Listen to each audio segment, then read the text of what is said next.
Hi guys, இந்த video பார்த்துட்டு இருக்க எல்லாருமே கண்டிப்பா த லயன் கிங் அப்படின்ற படத்தை பார்த்திருப்பீங்க. அந்த படத்துல பாத்தீங்கன்னா ரெண்டு மெயின் கேரக்டர்ஸ் இருப்பாங்க.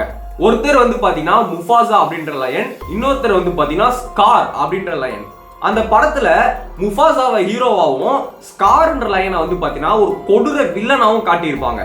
ஆனா உண்மையிலேயே ஸ்கார் வில்லனா, உண்மையிலேயே அவர் ஒரு கொடூரமானவரா அப்படின்றத இந்த வீடியோல பார்க்க போறோம். நம்மள அந்த லயன் கிங்ன்ற படம் நல்லாவே ஏமாத்திருக்கு. ஏன்னா ரியல் லைஃப்ல ஸ்கார்ன்ற லைன் தான் உண்மையான அரசன். வாங்க கைஸ், இன்னைக்கு நம்ம இந்த லயன் கிங்ல இருக்கிற அந்த ஸ்கார்ன்ற லைனோட உண்மையான கதையை பார்க்க போறோம். நீங்க பார்த்துட்டு இருக்கிறது விஜி ஸ்டோரிஸ். இந்த வீடியோவுக்கு மறக்காம எப்பயும் ஒரு லைக், ஒரு ஷேர், நம்ம சேனலுக்கு மறக்காம ஒரு சப்ஸ்கிரைப் பண்ணி விட்டுருங்க. வாங்க வீடியோக்குள்ள போலாம்.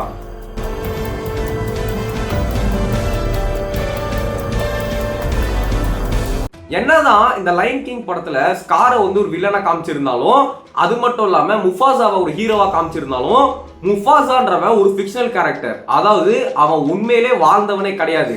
ஆனா ஸ்கார்ன்ற லயன் உண்மையிலே வாழ்ந்திருக்கு.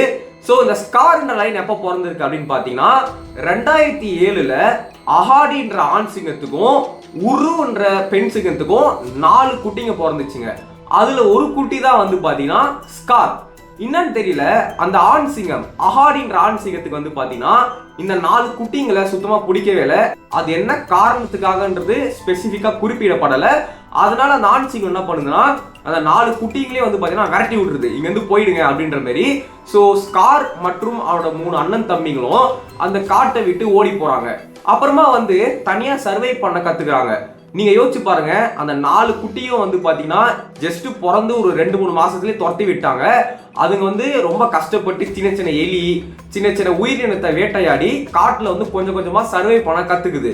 அப்புறமா பெரிய பெரிய மிருகங்கள்லாம் வந்துச்சுன்னா அந்த 4 சிங்கத்துங்களுக்கும் கொஞ்சம் பயமா தான் இருந்தது. ஏன்னா அதுங்க குட்டி, அதுங்களை காப்பாத்த யாருமே இல்லைன்ற ஒரே காரணத்துக்காக. அப்புறமா தான் ஸ்கார் ஒரு முடிவு எடுக்கிறான். எத்தனை தான் நம்மளும் இப்படி பயந்தாங்கோலியாவே இருக்கிறது, நம்ம இப்படியே ஒரு பயந்தாங்கோலியா இருந்துட்டே இருந்தா நம்ம கடைசி இருக்கும் அப்படியே பயந்துட்டே இருக்க வேண்டியதான். நம்ம எப்போ எழுச்சி நம்ம ஒரு போராளியா மாறுறோமோ அப்பதான் நம்ம இந்த காட்டுல நம்ம தைரியமா இருக்க முடியும்னு சொல்லிட்டு ஸ்கார் ஒரு முடிவு எடுக்கிறான். சோ ஸ்கார் அவன் 3 அண்ணன் தம்பி இருக்கு பாத்தீங்களா, 3 லயன்ஸ். அதுங்கிட்ட என்ன சொல்றான்னா, நம்ம இந்த காட்டோட அரசனை போட்டு தள்ளிட்டா நம்ம இந்த காட்டோட அரசன் ஆயிடலாம் அப்படின்னு ஒரு ஐடியா சொல்றாரு. அதை கேட்டோடனே அந்த மீதி இருக்கிற 3 லயன்ஸுக்குமே பாத்தீங்கன்னா பயம் வருது. ஐயோ இதுக்கு நான் வரலப்பா அப்படின்ற மாதிரி அந்த 3மே ஒதுங்கிருச்சு. ஆனாலுமே ஸ்கார் என்ன பண்றானா, தன்னந்தனியா போயிட்டு அந்த காட்டோட அரசர், அதாவது ஒரு கேங் இருந்துச்சு, ஒரு லயன் கேங்கு, தன்னந்தனியா அந்த கேங்கை அடிச்சு போட்டு அந்த காட்டோட அரசரையே போட்டு தள்ளிட்டு அந்த காட்டுக்கு நான் தானே இனிமேல் ராஜா அப்படின்னு சொல்லிட்டு ஸ்கார் அந்த காட்டுக்கே ராஜாவாயிட்டாரு. ஸோ அதுக்கப்புறம் பாத்தீங்கன்னா அவர் சும்மா ஒரு பேருக்கு ராஜாவா இல்ல, ஒரு ராஜா என்ன செய்யணுமோ அது எல்லாமே செஞ்சிருக்காரு. ஆமா, ஒரு உதாரணத்துக்கு சொல்றேன். அந்த காட்டுல பாத்தீங்கன்னா சில உயிரினங்கள் தண்ணி குடிக்க லேக்குக்கு போச்சு.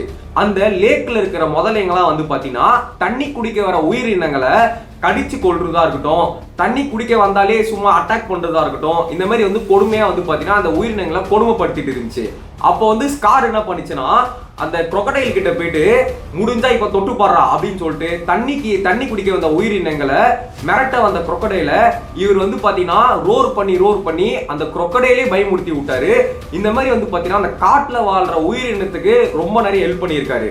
யோசிச்சு பாருங்க, சராசரியா ஒரு சிங்கம் பாத்தீங்கன்னா 9 வருஷத்துல இருந்து 10 வருஷம் தான் வாழும். ஆனா ஸ்கார்ன்ற இந்த லயன் 14 வருஷம் வாழ்ந்திருக்கு. அதாவது கிட்டத்தட்ட 5 வருஷம் எக்ஸ்ட்ராவே வாழ்ந்திருக்கு. அது மட்டும் இல்லாம இந்த ஸ்கார்ன்ற லயன் கிட்டத்தட்ட அதோட வாழ்க்கையில 400 ஹைனாக்களையும் 140 ஆண் சிங்கங்களை, திரும்ப சொல்றேன் 140 ஆண் சிங்கங்களை தன்னந்தனியா பாத்தீங்கன்னா வேட்டையாடி இருக்கு. இப்ப நம்ம இந்த லயனுக்கு ஏன் ஸ்கார் அப்படின்ற பேர் வந்துச்சுன்னு பார்க்கலாம். நான் சொல்லியிருந்தேன் பாத்தீங்களா, இந்த ஸ்கார்ன்ற லைன் காட்டோட ராஜாவை போட்டு தள்ளினாருன்ட்டு. அப்போ அந்த சண்டையில ஸ்காரோட முகத்துல கீறப்பட்ட போதுதான் ஸ்காருக்கு அந்த லயனுக்கு மூஞ்சில இப்படி ஒரு கோடு வந்தது. அதுக்கப்புறமா அந்த லயனை த ஸ்கார் அப்படின்னு கூப்பிட ஆரம்பிச்சாங்க. ஸ்கார் அந்த காட்டுல இருக்கிற உயிரினங்களுக்கும் நல்லது செஞ்சனால உண்மையிலேயே அந்த காட்டுல வாழ்ற எல்லா மிருகங்களுமே ஸ்காரை ஒரு உண்மையான ராஜாவா கொண்டாட ஆரம்பிச்சாங்க. கைஸ், இதுதான் த ஸ்கார் அப்படின்ற லயனோட உண்மையான ஸ்டோரி. அது மட்டும் இல்லாம இந்த ஸ்கார் லயன் சாகும்போது என்ன பண்ணிருக்குன்னா நம்ம இந்த காட்டுக்கு நடுவில் செத்துட்டா நம்மளை பார்த்து வந்து நிறைய உயிரினங்கள் வந்து பார்த்தீங்கன்னா சோகப்படும், அதாவது துர்கப்படும் சொல்லிட்டு ஸ்கார் வந்து நம்ம சாவ போறோம்னு தெரிஞ்சோடனே தன்னந்தனியா ரொம்ப தள்ளி போயிட்டு காட்டுக்கு ஓரமா செத்து போயிருக்கான். ஏன்னா வந்து நம்ம சாவறோன்ற போது யாரும் அதை பார்க்க கூடாது, அதை பார்த்தா இந்த காட்டுல வாழ்ற மிருகங்கள்லாம் பயப்படும், நம்ம இல்லைன்ற ஒரு தெம்பு போயிடும் அப்படின்னு சொல்லிட்டு தள்ளி போய் செத்துருக்கான் ஸ்கார். என்னதான் ஸ்கார்ன்ற அரசன் அன்னைக்கு செத்து இருந்தாலுமே இன்னுமே அந்த காட்டுல ஸ்கார்ன்றவன் தான் அரசனா வாழ்ந்துட்டு இருக்கான். கைஸ், இதுதான் ஸ்காரோட உண்மையான ஸ்டோரி.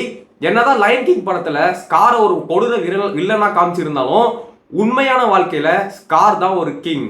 இந்த ஸ்டோரி எப்படி இருந்தது அப்படின்றத மறக்காம வந்து கமெண்ட் செக்ஷன்ல கமெண்ட் பண்ணுங்க. இதை சொல்ல மறந்துட்டேன், ஸ்கார் வந்து 2021 இறந்துட்டாரு. ஸோ உண்மையிலே ரியல் லைஃப்லேயே ஸ்கார் இறந்துட்டாரு. ஸோ மறக்காம இந்த வீடியோவுக்கு ஒரு லைக், நம்ம சேனலுக்கு மறக்காம ஒரு சப்ஸ்கிரைப் பண்ணி விட்டுருங்க. அடுத்து ஒரு நல்ல வீடியோல சந்திக்கலாம். Bye guys.